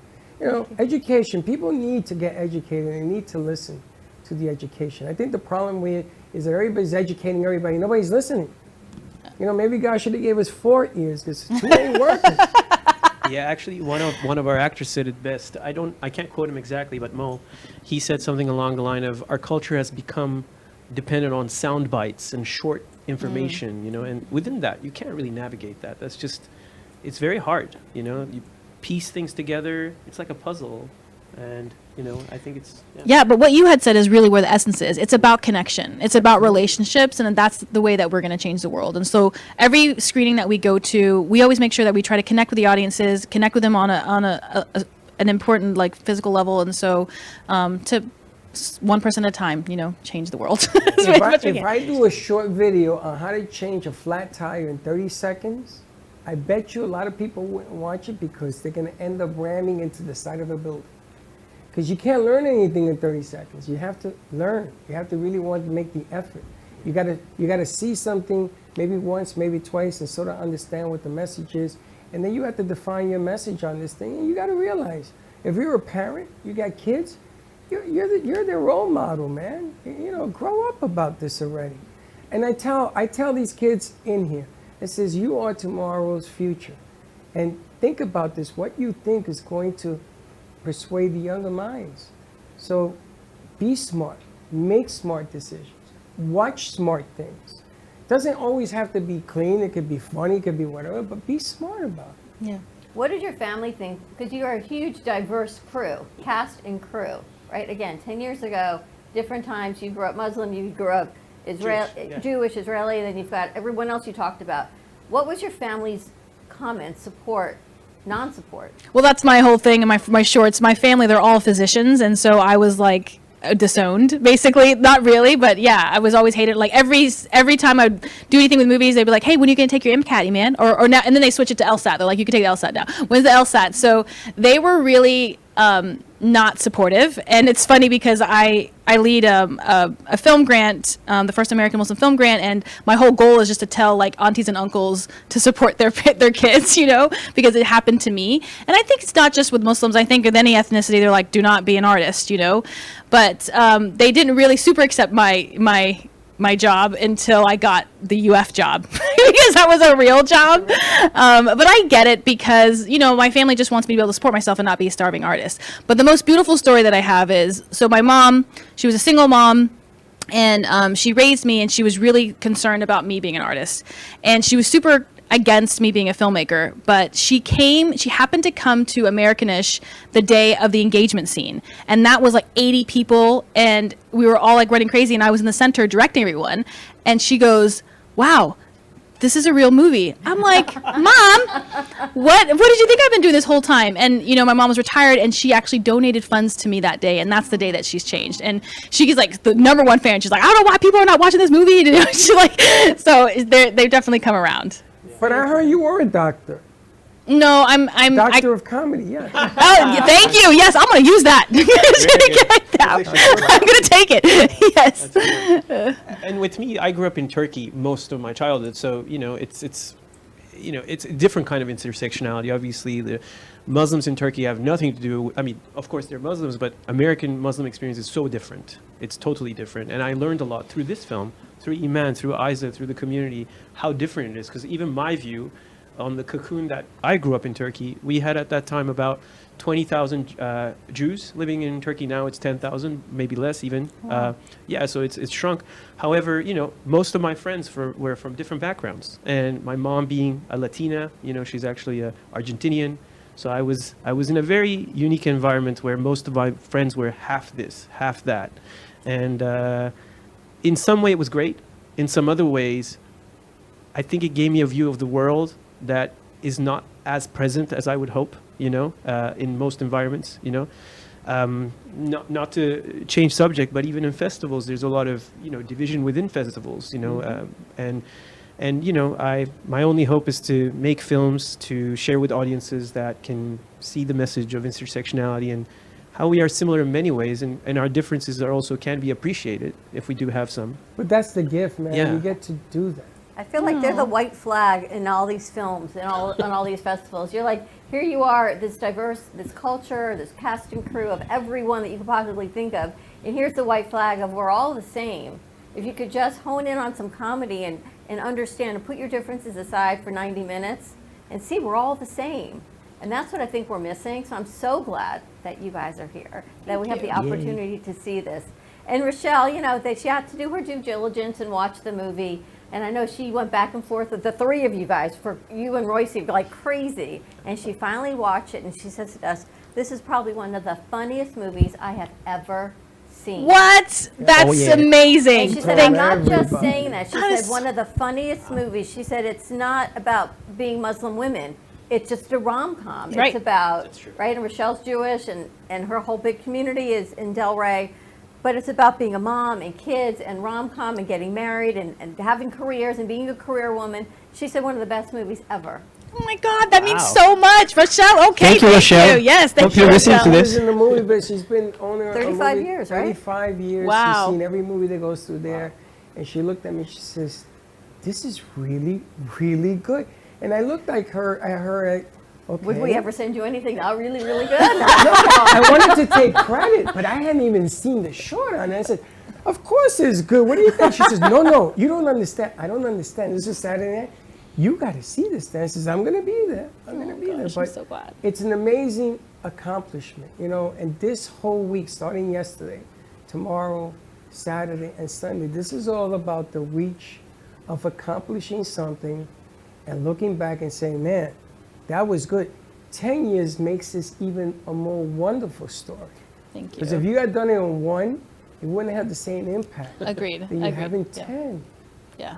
And think about that. 10 years and you got it done? I know. Thanks. Thank you. It's I remember Roy was, I still not over. Right. Roy was like, we were on year 7, and I was like, Roy, I'm done with this. I'm done. He's like, man, it's been 7 years. What's one more? I'm like, okay, Roy. I have a little bit of patience when it comes to this He's stuff. super patient, but I mean, it's because of him that we kept at it. What was the pivotal change that got you from where you were the past 9 years to where you are now? That it's, I want to ask you guys where it's being released, because Royce told me, but I want to ask you what's going on. What changed it? What got it over that to the next hump? I think, I mean, like most films, we try to launch a film at a festival, a reputable festival. That's the idea, to get a little buzz from the industry and so forth. So I think that festival decision is what kicks it off for the first phase of distribution, which is within festivals. And then the second one was the biggest surprise that also we didn't expect, which is very rare that it happens to a lot of indie films, is that Sony International Pictures decide to take the film and release it worldwide. And maybe this is still a little bit of private information, but it's in social media, so maybe I'll say most airlines right now have American-ish actually playing. Super exciting. So yeah, That's amazing. I know. Thank you. yeah, Yes. we're getting messages from Hong Kong. People are seeing it. You know, So cool. many different international flights, and then so yeah, I think we started our theatrical run now about a month ago almost. Yeah. We did about 16 or 15 theaters so far. At IFC in New York, it was extended at least 3 or 4 times, I believe. Yeah. And now we're in Florida. And And thanks this to is you our guys. last. This is our last run before it's released video on demand on Tuesday, November 14th. You can get it anywhere you rent or buy movies. Yes. That's incredible. So the journey is not over. Feel? I mean, I gotta ask you, 10 years in the making, how does this feel? thank you for asking that. I mean, it feels surreal. I actually said my biggest goal as a filmmaker is a film purist, so I really wanted the movie in the theaters. That was like so huge for me. And when I walked in LA and it was in the theaters, I was like, okay, guys, I'm done. I can die now. Like, I accomplished what I want in life. Like, that's how elated I was about it, because I never thought that I could ever get that, particularly telling a story about Muslim women, you know? So I'm incredibly elated. There's no words for how I feel. Yeah. Congratulations. Thank you. Well deserved. Well deserved. Thank you so Roy? much. It feels amazing. You know, no, I don't have too many words for it, but within the team, whenever we get, just like what Iman said, when someone that's an audience member sends us a message or talks to us during a screening, that's the moment that really makes you feel that everything was worth it, because it was definitely a very hard battle to get here, you know. And I hope everyone can have that opportunity if you're making your next film soon or anything. So it's just have patience, don't give up. It's a long road, it takes time, and you need a lot of angels. We had so many. And I would say you guys are also part of the angels now too. You are. Thanks Thank to you guys, we met Rochelle and, you know, Movies Del Rey. We're there now too, so. Well, wait till you meet her brother Glenn. He's gonna love you. I gotta Who's tell you, Glenn? you guys have the personality. Back in the day, it was a little movie stuff that I did, but back in the day, the people that were in charge of this thing did not have this personality. And you guys have such a different niche. I too, 18 years old, I'm entering my 18th year doing this. I quit 127 times. I lost more money than anything else. I didn't want to do this anymore because I didn't think it was going to work. Yeah. And they kept pushing me, and they kept pushing me. And then 8 years passed, and I met this one. And she finally said, okay, let's do this. After 4 years of me asking her, saying no, no, no, and she going, no. She said yes, and we built it, and we go. And then we met the producers, which are, we don't call them interns, they're producers. And it's like levels and levels. So I know exactly what 10 years Congratulations. This is amazing. That's so awesome. We're getting there. We need a bigger boat. But the funny thing is we get to meet people like you. Yeah. You know, that light her up. And to us, that's all we ask for. That's the only thing we're looking for this thing. So we're going to be there strong tomorrow, Can't wait. I'm hoping that you'll come and see the JC concert tonight. I don't know if you have anything to do tonight. What time is the concert? We do have a 7:30? screening. 7:30. So our first screening is in Fort Lauderdale. Yeah, Cinema Paradiso. It's playing tonight at 7, tomorrow at 1, and then Sunday at 1. So we're going to all those screenings as well. We're doing K&A, and then we're But maybe we can catch the after party if there is one. Yeah. We don't know what's going to happen. But you guys are always invited here. This is your home in Florida, whatever you need. Thank you so much. That thank means you. a lot. And this is so nice, having it seen at first from the internet, how it looked like, and now behind the scenes, you know. If no one's here, obviously, if you're watching it, there are many rooms here with so many people. It's awesome. I don't know what's happening, and so, you know, it's so nice. And I do want to recognize Royce too. So thanks to Royce that we're here. Thank She's you, definitely Royce. one of the. She's the quiet one, but usually it's the quiet one that runs the game. I think, you know. She's so. quiet, but yet not so quiet. Really? She's quiet until she's not, and then we need this, we need that. I'm not still quiet, waiting. quiet anymore. Right, I still need an answer. She's like, I still need an answer. One of the best producers we have that keeps me on my toes. Wow.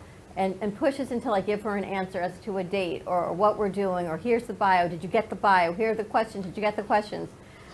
Over and over again. Today she says, I'll send them to you again so you have everything. But she pushes, and that's what you need in this business, right? She's persistent. We can't She's do very this persistent. alone. Yeah. And her mom was telling me the other day, I didn't realize Turkey is so anti-Semitic, at least in the area where they were from, and how difficult it is for your kids to get educated, for Jewish kids to get educated in Turkey without being in a private school due to the anti-Semitism. Yeah, you know, like any country, right? So there's everything, you know. So I have tons of great friends that are Muslim, and you know, they're not anti-Semitic, but like any country, you know, everywhere there's all kinds of people, and yeah, it's so unfortunate that sometimes we get to see only one side of things, but there's many dimensions to everything, as we know. And my mother, she still lives in Turkey, you know, and she's very happy. And but in terms of the school system, yeah, there's like private schools there, and there's state schools, and you know, every school has their own sort of focus, you know. And without going too much into depth, I definitely recommend people to visit Turkey. You know, it's a beautiful country as well. So yeah. I was there. Really? Yeah. When I got married to Michelle, I bought a rug in Istanbul. Yeah, probably. At the I Grand bought a Bazaar? rug. They gave you the little tea when you visit the Grand Bazaar? the bazaar. When you walk in off the boat, they give you a little tea. Yeah. And I was feeling really good. I don't know Yes. what was in it, so I drank a few more. And I bought a rug. I bought this big rug, bigger than that, Awaken, and it was $1,200. Wow. And the guy said to me, I would like to trade your wife for 200 heads of ram. Oh. So I said, if you can get the rams on the boat, you got a deal. I got back to New York. I sold the rug for $5,000. Wow, you turned that around. My ex-wife, who now has the rug, says absolutely not. That was a long And time ago. John- Think about how much money that was then. Lord, she says absolutely not. So I have fond memories of Constantinople and all that marble you have going. But I'm gonna tell you, Turkey was an amazing. It's a magical land. place. It was the best. Magical place. And what's next? You guys are doing another film collaboration? Yeah, there's a few things in the pipeline, you know. In production, the way it goes is like you have a few things in the oven, you're trying to cook them all at the same time. Iman has a lot of things that she's already done, even after American-ish. We're working on a bunch of films together. I don't know if you want to mention a few, but... Yeah, so our second feature that I'm working on that I'm really wanting to make, it's called Lady Balls, and it's about 3 girls skipping school to go to MTV's The Grind, set in Panama City in the 1990s, which was actually my story, which I did. Yes. So that's the one we're really trying to get off the ground now that I really want to make, because it's like my passion project. Yeah, it's like an action comedy. We have one Panama City story. My son went there for fraternity, whatever gala it was, and after Panama City, it got kicked out of UF, and the fraternity ZBT, and they had to disband. And ZBT no longer existed because of what happened. I in Panama remember City that in the US. story. That was my son. Yes. That's amazing. I went to Panama City to date a girl, and you guys had the largest whatever for the colleges, whatever the hell that's called. Spring break, yeah, Yes, yeah. it was the biggest in the world. Yeah. And I went there, and I ran the hell out of there because that place was scary, dangerous, and it did not stop. It's a whole life of its own. Oh, it's God. So you remember the story, yeah, you know. And then they got absorbed by Sigma Chi, which is, if you know anything, ZBT and Sigma Chi just do not go together, but they did at Well, University of Florida.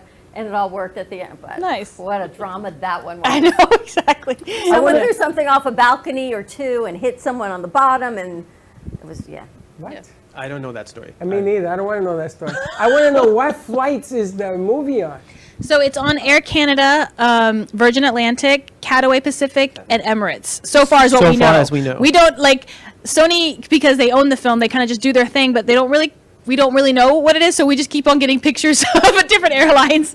So those are the ones that are on there now. To take a plane to Canada to check Yeah, this. I know, exactly. I was like, we should just get on a Canadian flight so we can see I it. took American Airlines down here from New York. It wasn't playing there, so American Airlines, if you're listening, Put it now's on your there. time. Royce, It's can called you send them an American-ish. email or something? Yes. Yeah, exactly. I will try. Oh, yeah, thanks, Rosie. Yeah. But she's fantastic. And what do you tell your students? About following their dreams, writing the film.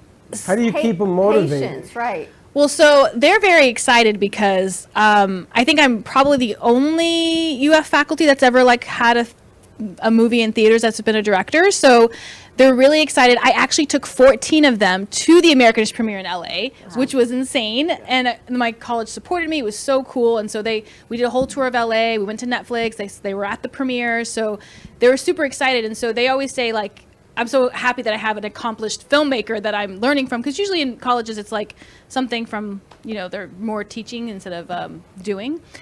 Practical. So yeah, I mean, the biggest thing that I love watching my students grow, because I get them when they're younger and I get them all the way until they're seniors. And so slowly seeing them hone their craft on how to just I always have to beat YouTube out of them, which kills me because, they don't frame a shot because of YouTube. But then also just encouraging them to tell their story, because they really believe that their story is not important. And so I always say, your story is incredibly important.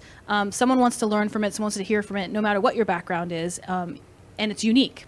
And so we really pull from that in terms of trying to tell stories. So, and then, they've all been on, because it has been 10 years. I remember that when I first went there, I was like, you guys want to come to the movie and be on the film?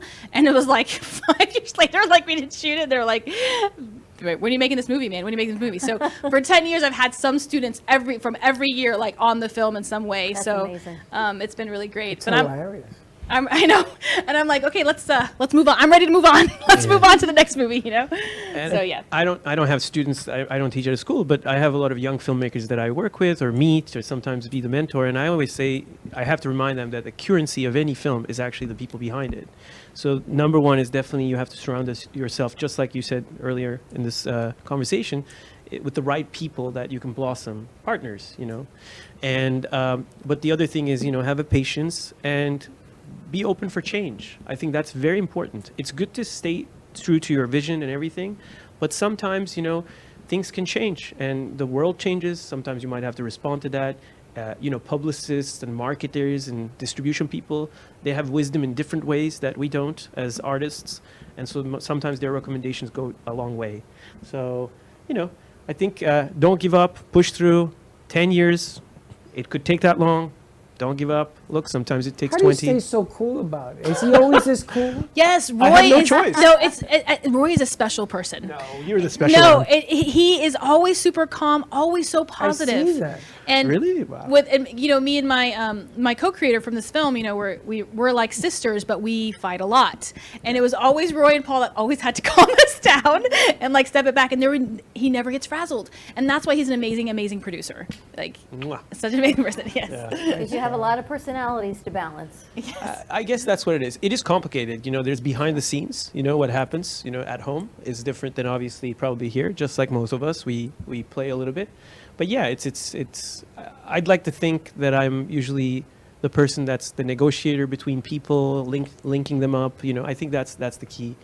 And I think if not for positivity, what else? We can't bring each other down, right? So it's but you have to find the right people. There was one filmmaker that came up to me. They were working on this film for 15 years, and it was shot real time. So every year for about a month they shoot. And so they're trying to finish the film, and they couldn't. So the producer and the director came up to me without mentioning names. He's like, what should we do? I watched the film. It was so nice. And I'm like, you know what? Make another film in between. Continue with this for another 15. It's crazy. They were not happy about it. Probably most people wouldn't. But I really believed in that film so much that I think you have more room here. Stick to it. Make other films in between. Take this to 30 years or whatever, a little bit longer. because it really fits the DNA of the project. If you invested 15 years, what's another 15 years? That's what I you think. said it with a straight face. Maybe I'm a you know, exactly. But then it's that much of a bigger project, right? So it's like it really fits. Maybe I'm crazy, maybe not, but here we are. I would have loved to have been a fly on the wall when he delivered that message. You could say something like that. I would, but who the hell listens to me? They listen to him. I guess that's the producer in you. I like making movies. I've been after the kids to make a movie, good, bad, or indifferent. I've seen good, I've seen bad, I've seen them all. It doesn't make a difference to me. It's the effort. Yeah. You know, it's the consistency of battling for 10 years to get it done. Just shows what kind of person you are. You're so sweet. I mean, I'm going to take you home. you get all these Look nice... on that screen, honey. When I saw that yesterday, we got to put our promo up there that they did. And I was with somebody one time when we saw the first concert, same lady, and she started running up and down the theater. That's us. That is us. I mean, because growing up in the movies in the Bronx, never thought in a million years. But you gotta take the bow. You really do, because 10 years in your life is something that people don't understand what 10 years of this was like. Yeah, it's my entire child's life. Roy, Yes. he knows it, but he can't feel it. He can only sense it, and he can mold it, and he can make it successful. But man, what a freaking message, man. That is Thank you so unreal. much. It means a lot. It's such an honor to be here. She's about to cry. I know her. Questions? I don't have any questions, but Iman, you can feel at home because Freddie just gave you nickname. Oh, thank you. I'm so honored. All of us has our nickname, so let's give a Roy nickname so he can feel at Good home. luck. We give everybody here nicknames because Freddie can't remember. So you're going to give people's Roy a nickname names. so he can feel at home? Actually, you gave me a nickname. I can't. This is honor over here. I can't do I think you did already last time, unless I'm mistaken. Roy Ayers or something? Was it you? Somebody said something like that. Maybe it That was wasn't probably you. her. Yeah, maybe. I feel like someone said We'll have to something. look up the nickname. We'll have to come up with a nickname. All good guys. Yes, everyone pretty much has a nickname in here. So much so that yesterday at the kids' premiere, one of our old producers was there, and I looked at him, I go, that's the other Josh, and that was JP. JP. Because we had, at one point, we had 3 or 4 Joshes in here. So each Josh, this happens to be Josh, because we've circled back to Josh. So we went to Josh Squared, JP, Josh Cubed, and then now we're back to Josh again. So we're on the next cycle of Joshes. It just Kinda keeps fun. it fresh. It keeps it, because they know, and she didn't expect to be on the set either. They know that I'm going to put them in front of a camera because you can't really know how to operate on someone, to use a doctor's reference, unless they give you the scalpel and you get in there. And you are the doctor of comedy. You can prove it. You've done the walk. Appreciate you. I'm going to use that. You've come up and shown people, with persistency, it can be done. I know you pulled your hair on and says, I want to quit. But when you surround yourself with good people, man, good things happen. 100%. And I love the message that you were all putting forward of just inclusion and fun, right? Yeah. Just have some fun, have some laughs, feel your family, and network with your community. So we're honored to have you here. So honored to be here. Thank you so much for having us. This is so beautiful. Please, everyone, join us tomorrow night at a special screening of American-ish Movies of Del Rey. Doors open at 7, movie airs at 7:30, and you too can ask questions of Roy and Iman. Royce, I think, of course, you're going to be there. I know Josh is going to be there. Crew will be there. Just come on out. And special student pricing. And if you need help with any pricing anyways, just give us a call and we'll make accommodations just so you can get out there and see it. That's right. And, we had 4 great days lined up. We had yesterday, which turned out pretty good. It was 200 great. people strong, whatever. We have the concert tonight for the J.C. Dreesen show. This is going to be your last chance, unless you buy it at the door. Come on out and support a vet, which we're probably going to end the show with the vet piece. And then American-ish on Saturday. And then gonna Sunday? Be disappointed on that piece. Come on out and support. And you know what? Use these to get educated. Just come on out and laugh a little bit. And then on Sunday, we have the Alzheimer's Walk. 11 to 1, we're going to bring in our entertainers. It was so good to see Megan last night. She is so came excited. in, she's like, vroom. It's the first time Megan's ever been on a public stage. So she's First singing at the time. amphitheater before about 3,000 people on the walk and Alzheimer's. And she says to me, am I going second, third? And I says, no, honey, you open it. She said, what? Says, you open it. And she's never done this before. Oh, Josh, we got to pack that up today, too. So we had a lot of fun. We had a lot of packing to do. And listen, they told me I can push them, so here comes the pushes. To use one of Roy's famous lines, you got to keep going until you get it wrong, because you always get it right, baby. You got to keep going. All right, have a great weekend, everyone. Stay safe. Please join us for some of these events. If you've got any questions, you can always give us a call at 866-224-5422. Happy Veterans Day. Thank you, thank you, thank you for all those who have served. Proceeds of tonight's event are going to Honor Flight, Southeast Florida. And if you can't attend and you just want to be a part of the donations to support the Honor Flight, the next Honor Flight is April 6th. It is their 50th anniversary, World War II, Vietnam, and Korean vets. So let us know. That's right. So we'll see you guys tonight. And if not, enjoy your Veterans Day over the weekend. If you can't make it out there, we'll see you again on Monday. Have a great weekend, everyone. We'll see you Monday, 9 a.m. drive time. And don't be late. Bye-bye.